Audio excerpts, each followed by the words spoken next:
നമസ്കാരം. ദുരന്തമുഖത്തെ CPMന്റെ രാഷ്ട്രീയ നാടകങ്ങൾ ജനം തിരിച്ചറിഞ്ഞു കഴിഞ്ഞു. സംസ്ഥാനത്ത് കനത്ത മഴയും പ്രളയക്കെടുതിയും തുടരുന്നതിനിടയിൽ മുഖ്യമന്ത്രി VD സതീശൻ പൊന്നാനിയിൽ ഒരു കുഞ്ഞു വിരുന്നിൽ പങ്കെടുത്ത് ലഘുഭക്ഷണം കഴിച്ചു, ജ്വല്ലറി ഉദ്ഘാടനം നടത്തി, സർക്കാർ വാടകയ്ക്കെടുത്ത ഹെലികോപ്റ്ററിൽ സഞ്ചരിച്ചു എന്നൊക്കെ പറഞ്ഞുകൊണ്ട് കേരളത്തിൽ അനാവശ്യമായ വിവാദങ്ങൾ ഉണ്ടാക്കാൻ ശ്രമിക്കുന്ന CPMന്റെ കപട സ്നേഹത്തിന് പിന്നാലെ ദുഷ്ടലാക്ക് അരിയാഹാരം കഴിക്കുന്നവർക്ക് മനസ്സിലാകും. ദുരന്തമുഖങ്ങളിൽ നിന്നും മാറി നിന്നവർ ദുരന്തബാധിതരുടെ വീടുകളിലെത്തി ഒരു പ്രത്യേക മാധ്യമത്തെ മാത്രം കുരുട്ട് ചോദ്യങ്ങൾ ചോദിപ്പിച്ച് ഉണ്ടാക്കിയെടുക്കാൻ ശ്രമിക്കുന്ന വിവാദങ്ങളെല്ലാം തന്നെ 24 മണിക്കൂർ പോലും തികയ്ക്കാതെ തിരികെ വന്ന പിണറായി വിജയൻ എന്ന മുൻ മുഖ്യമന്ത്രിയുടെ നെഞ്ചിൽ തറയ്ക്കുന്നതാണ് ഇപ്പോൾ പതിവാകുന്നത്. ഇതിന്റെ ഒടുവിലത്തെ ഉദാഹരണമാണ് വിഴിഞ്ഞത്ത് കടലിൽ കാണാതായ മത്സ്യത്തൊഴിലാളി ജോണിന്റെ പുല്ലുവിളയിലെ വീട് CPM സംസ്ഥാന സെക്രട്ടറി MV ഗോവിന്ദൻ സന്ദർശിച്ചത്. ജോണിനെ കണ്ടെത്താനുള്ള തിരച്ചിലിൽ അധികാരികളുടെ ഭാഗത്തു നിന്നും ഗുരുതരമായ വീഴ്ചയുണ്ടായതായി കുടുംബം അദ്ദേഹത്തോട് വിശദീകരിച്ചുവെന്നും സർക്കാരിനെതിരെ സംസാരിച്ച ജോണിന്റെ മകൾക്ക് നേരെ സൈബർ ആക്രമണങ്ങൾ നടക്കുന്നു എന്നൊക്കെയുമാണ് ഇടതുപക്ഷ സൈബർ ഹാൻഡിലിലൂടെ പ്രചരണം നടക്കുന്നത്.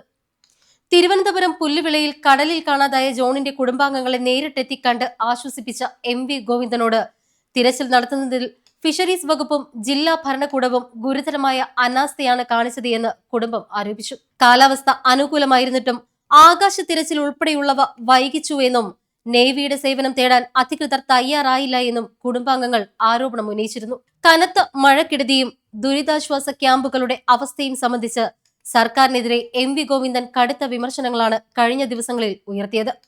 ഇതിന്റെ തുടർച്ചയായിട്ടാണ് ദുരന്തത്തിനിരയായ മത്സ്യത്തൊഴിലാളിയുടെ കുടുംബത്തെ അദ്ദേഹം സന്ദർശിച്ചത്.